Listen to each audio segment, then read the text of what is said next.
Pressure down, pressure একদম down, লু লেগে গেছে, বিশ্রাম নিতে হবে।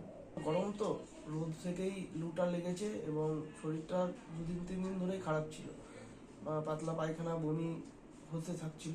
তো হঠাৎ করেই কালকে প্রেশারটা খুবই ডাউন হয়ে যায়।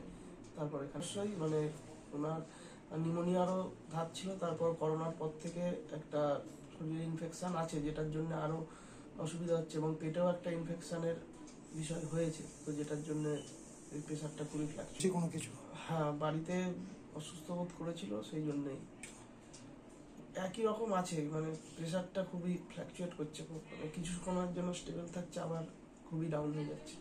লাস্ট 90/40 এসেছিল।